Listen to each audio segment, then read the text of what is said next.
ఎలక్షన్ల టైం వచ్చిందంటే పబ్లిక్ కు అడగకుండానే అన్ని అందుతుంటాయి. లీడర్లు పొట్టు పొట్టు వరాలు ఇస్తుంటారు, గుట్టు సప్పుడు కాకుండా కానుకలు ఇస్తుంటారు, పైసలు ఇస్తుంటారు, తీయటి పుల్లటి ముచ్చట్లు చెప్తుంటారు, మురిపిస్తారు మరిపిస్తారు, తీరొక్క తీర్ల నడుస్తుంటాయి వ్యవహారం. కానీ మన దిక్కు ఏపీలో మాత్రం ఎలక్షన్లు చేయబట్టి పెద్ద మనుషులకు పెద్ద తిప్పలే వచ్చి పడ్డది. మొన్నటి దాకా 1వ తారీఖు రాగానే వాలంటీర్లు ఇంటింటికి పోయి పింఛన్లు అంచేటోళ్ళు. కానీ ఇప్పుడు చూడుర్రి ఎసొంటి పరిస్థితి వచ్చిందో.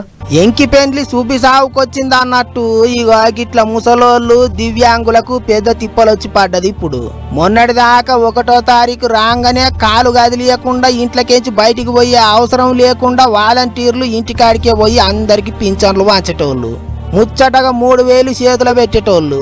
కానీ ఇప్పుడు ఎలక్షన్ల కూడా వచ్చింది, వాళ్ళు వీళ్ళు పుల్ల పెట్టేటాలకు వాలంటీర్లతోని పింఛన్లు పంచియొద్దు అని ఎలక్షన్ల సంఘపోలు ఆర్డర్లు వేసిర్రు.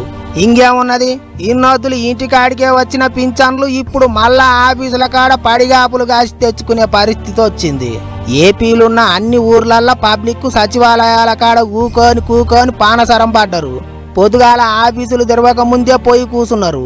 అంతటా శామ్యానాలు వేసిండ్రు, మంచినీళ్లు పంచిండ్రు. గాని ఎండ గాడుపుకు గవేం ఆగుతాయి, అసలే వేడిగాలులు ఇస్తాయని ముందుగానే చెప్పిర్రు. పాపం ఉస్సు ఉస్సు అనుకుంటా గంటల కమానం కూసిన కథ అయింది. దివ్యాంగులు ఆఫీసుల చుట్టూ తిరగలేక మస్తు తిప్పల పడ్డరు. గోస అంటే గోస కాదు పోయినరి, వాలంటీర్లు ఉంటే మంచిగా ఉండు అన్నట్టు మాట్లాడిర్రు చాలా మంది. వాలంటీర్లు అనేటోళ్ళు పెద్ద మంచి సమస్య తీసుకొచ్చి మాకు ఇంటికాడ ఇచ్చారు. మాకు జబ్బులు ఉండలము, కాళ్ళు ఇరిగినము, చేతులు ఇరిగినము, చాలా నష్టపోతున్నాం. ఇటు వచ్చి ఎండలకు నీళ్లు అన్నము టయానికి దొరకలేదు. టయానికి 1వ తేదీ ఇచ్చాడు మాకు. మాతలకు మందులకు మాకు మంచిగా ఉన్నది. ఇట్లొచ్చి లైన్లలో నిలబడి దొబ్బుకుంటా తోసుకుంటా కింద పడితే మాకు ఎవరు. ఇంకో దిక్కు వాలంటీర్లతోనే పింఛన్లు పంచియాలే, పబ్లిక్ కు తిప్పలవుతున్నదని కోర్టుకు పోతే లేదు ఎలక్షన్ల సంఘం ఎట్ట చెప్తే అట్లా నడవాలి అన్నట్టు చెప్పిర్రాట కోర్టు సార్లు. వేసిన పిటిషన్ కొట్టేసిర్రాట.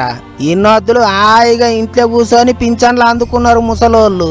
ఇక ఇప్పుడు ఎలక్షన్లు చేయబట్టి శాతగాని పానానికి మళ్ళా ఆఫీసుల చుట్టూ తిరిగే తిప్పలొచ్చింది. ఇదెక్కడి కారం వచ్చి పడ్డదిరా భగవంతుడా అని గులిగేటోళ్ళు గులిగిండ్రు, తిట్టేటోళ్ళు తిట్టిండ్రు. ఆ తిట్ట పైసలు తీసుకొని ఇంటి బాట పట్టిర్రు.